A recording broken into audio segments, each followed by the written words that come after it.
രാഷ്ട്രീയ സിനിമ കാണുന്ന ത്രില്ലിലാണ്. ഇന്നിപ്പോൾ സത്യപ്രതിജ്ഞ വരെയുള്ള, അല്ലെങ്കിൽ അദ്ദേഹം പിന്നീട് വിജയ് മുഖ്യമന്ത്രിയായി സെന്റ് ജോർജ് കോട്ടയിലുണ്ട്.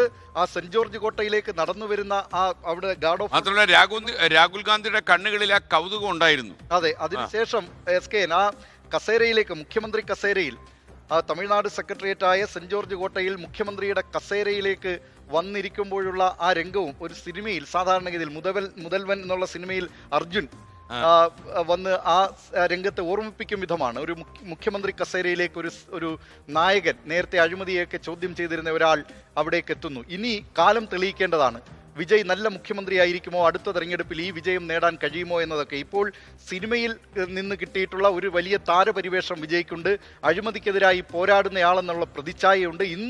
ഇന്നത്തെ ഈ സത്യപ്രതിജ്ഞാ ചടങ്ങിന് ശേഷം അവിടെയുള്ള ആളുകളെ അഭിസംബോധന ചെയ്യുമ്പോൾ വിജയ് പറഞ്ഞ ഒരു കാര്യമുണ്ട്: അഴിമതി ഒരു കാരണവശാലും വെച്ച് പൊറുപ്പിക്കില്ല എന്നാണ്. തെറ്റൊരു കാരണവശാലും അംഗീകരിക്കില്ല. അത് എൻ്റെ കൂടെയുള്ളവരായാലും അതെ, എനിക്ക് പൈസ ആവശ്യമില്ല, എനിക്ക് ഇവിടെ നിന്നുള്ള ഈ ജനങ്ങളുടെ പൈസ എനിക്ക് ആവശ്യമില്ല, അതിൻ്റെ കാര്യവുമില്ല എന്ന് പറഞ്ഞുകൊണ്ട് വിജയ് ആ പ്രസംഗം അവസാനിപ്പിക്കുമ്പോൾ പറഞ്ഞത്, അത് തെറ്റ് കാണിക്കുന്നവർ എൻ്റെ കൂടെയുള്ളവരായാൽ പോലും ഒരു കാരണവശാലും അവരെ അംഗീകരിക്കുന്ന പ്രശ്നമേ ഇല്ല, അവർക്കെതിരായി ശക്തമായ നടപടി സ്വീകരിക്കുമെന്നാണ്. ഇങ്ങനെയൊക്കെ ഈ മുഖ്യമന്ത്രിയായി ചുമതലയേറ്റപ്പോൾ തന്നെ ജനങ്ങളെ കയ്യിലെടുക്കും വിധമുള്ള വലിയൊരു സിനിമ സ്റ്റൈൽ ഒരു പ്രസംഗവും നടത്തിയിട്ടുണ്ട് വിജയ് എന്നുള്ളതും അദ്ദേഹത്തിന് ഈ കയ്യടി കൂടുതൽ നീളുന്നതിന് കാരണമായിട്ടുണ്ട്. പക്ഷേ ഇനിയുള്ള ദിവസങ്ങളിൽ അദ്ദേഹം ആ പ്രസംഗത്തിന്റെ തുടക്കത്തിൽ തന്നെ പറഞ്ഞതുപോലെ കാലിയായ ഖജനാവാണ്. നമ്മുടെ ഇവിടുത്തെ പ്രതിപക്ഷ നേതാവിന്റെ ഭാഷയിൽ പറഞ്ഞാൽ, അല്ല, ഇവിടെ പൂച്ച വെറ്റി കിടക്കുന്നു കേരളത്തിൽ, അവിടെ പുലി വെറ്റി കിടക്കുന്നു. അവിടെ എന്നുള്ളത് എന്റെ വാക്കല്ല.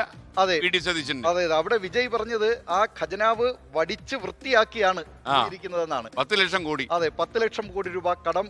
അതുകൊണ്ട് ഇനി ധവളപത്രം ആ സംസ്ഥാനത്തെ കുറിച്ച്, അത് മാത്രമല്ല TVKയെ സംബന്ധിച്ച് അവിടെയൊക്കെ ഞാൻ ശ്രദ്ധിച്ചൊരു കാര്യം എന്താ ഇതില്, അതായത് കമലഹാസനെ പോലുള്ള ആൾക്കാരൊക്കെ പണ്ഡിതോചിതമായ ഭാഷയും ഒരു ദക്ഷിണാശാലിയുടെ മുഖമൊക്കെ പ്രകടിപ്പിക്കുന്ന രീതി സംസാരിച്ചു. അത് നഗരത്തിലുള്ളവർക്ക് പോലും മനസ്സിലായില്ല. എന്നാൽ നാട്ടിൻപുറത്തുള്ള ആളുകൾ പറയുന്ന പോലെ 10 ലക്ഷത്തിന്റെ കടം വാങ്ങി വെച്ചാ പോയെ പറയുന്ന ഒരു സാധാരണക്കാരന്റെ ചെവിയിലേക്ക് കയറുന്ന കാര്യമാണ് ഇന്നും അദ്ദേഹം ഉപയോഗിച്ച വാക്കുകൾ. ഒരു സാമ്പത്തിക ശാസ്ത്രജ്ഞന്റെയോ അല്ലെങ്കിൽ അദ്ദേഹം പറയല്ലോ, സമ്പദ് വ്യവസ്ഥയുടെ ആധാരശിലയ്ക്ക് ഇളക്കമുണ്ടാക്കുന്ന എന്ന